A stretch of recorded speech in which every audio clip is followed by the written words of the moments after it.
Mr Speaker. I call the Honourable Member Materia Ture. Tēnā koe. Tēnā koe, Mr Speaker. Where was the inspiration and the hope for our kids in the Prime Minister's speech? Where was the compassion and the humanity for our kids in the Prime Minister's speech? It said nothing about making life better for our children, nothing about them deserving a good life or having a fair future. Children just existed in that speech as outcomes and outputs, and even more horrifyingly, as targets. Children just don't exist for John Key and for the National Party. And if we want another example of that, after that miserable speech from John Key, I think we can see it in the answers he gave in questions to the House today. And just note, John Key talked about how he was a child who grew up in poverty and how he was able to escape that poverty because of the support that he got from the state and the great free public education that he received. And when I asked him, will he guarantee that all of today's children will have access to exactly those same services, to secure state housing and a universal benefit, remember the family benefit, to a free public education, he said no.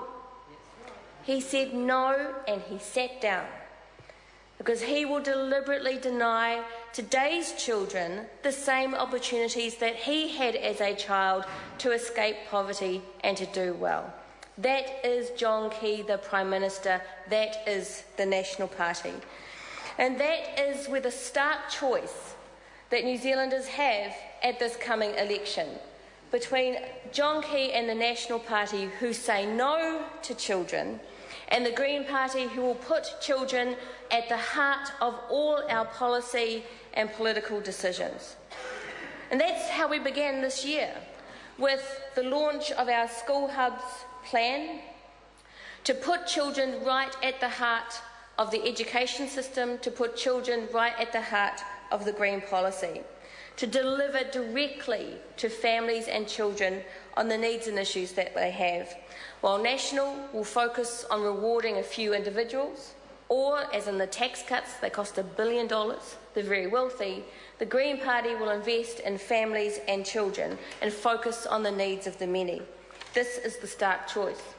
I want to briefly describe the School Hubs plan for members and those listening. We have proposed that for all Decile 1 to 4 schools, a number of services to which those schools will be eligible, entitled as a matter of right. The first is a School Hubs coordinator, so a person employed in that school, paid for not by the operations grant but by new funding, to take the burden of organising and facilitating social services away from the principals and the teachers who currently have it, and instead to engage with their community. The School Hubs coordinator will engage with their community, their school community, on what are the issues that that school community faces and what are the solutions that that school community wants to put in place. And then that person, full-time person, will have the job of going out and finding the services that meet the solutions that the community itself has decided are right for them. There's lots of examples of this. There are many schools in the country who are providing free food in some way. They've got community gardens or they've got relationships with organisations that surround them.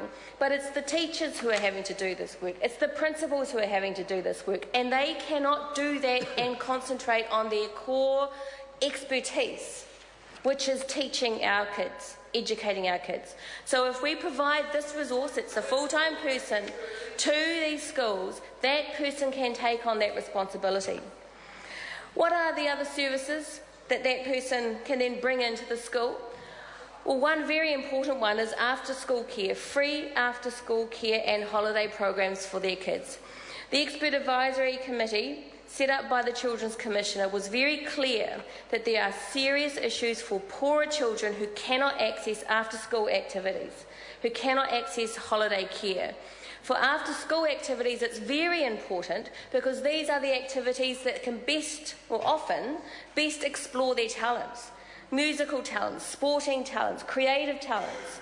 If poorer children cannot access those kinds of programs because they can't afford it, those talents are wasted.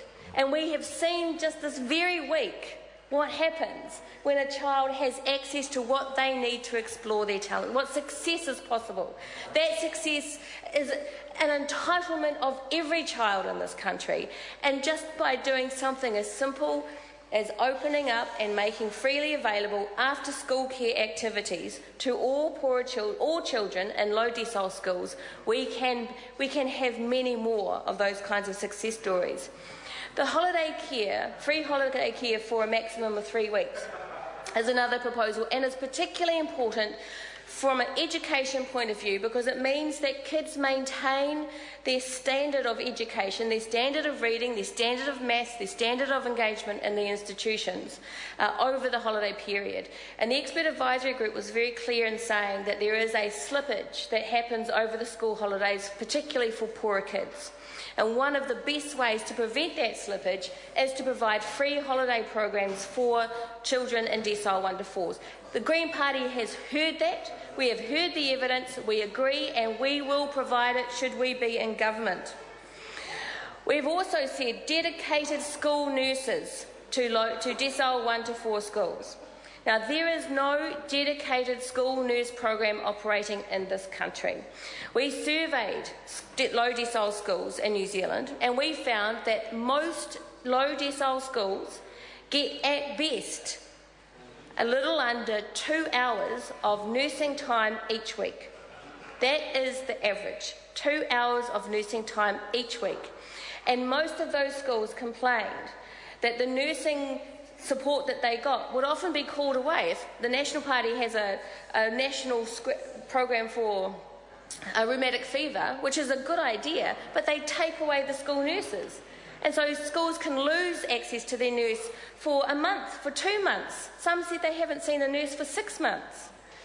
We need dedicated school nurses in the schools so that families and children know they can access the health care that they need. So that we know those children can get to a doctor because there is good quality referrals. So that a nurse can build trust with that family and deal with those continual complaints that every parent knows about, whether it's nits or scabies or school sores or skin infections or bronchitis or asthma, all of those things that parents daily have to deal with. If they can find their health service and support, their nursing support at the school where the kids go every day, we know that those kids' health will improve. And if those kids' health improves, their learning improves. That is why we put dedicated school nurses at the schools. And finally, as part of the core service under our school hub is the school lunch fund. Now, this is a national fund. It will average at about $3 a child per school per week, based on the average number of children that we understand go to school without sufficient food. Thank you, Ms. Speaker. And that's around 9% of the school population. So this fund will be available to the schools. They will automatically be entitled. They can use that fund to provide lunch to their students in any way that they see is best for them. This is the job of the School Hubs Coordinator. What is the best way to provide lunch to their schools? And there's some great examples where a school has a community garden and what they need is a little bit of money to support some volunteers or maybe employ someone half-time to come in and to gather that food and to help with the kids and to cook the food with the kids and for the kids then to share the food amongst their school community. It builds a sense of sharing, a sense of community within the school. It reduces inequality because all children can access the food if there's enough to go around, and it means that our kids have a decent meal in the middle of the day so that they can learn for the rest of the afternoon. It improves their education.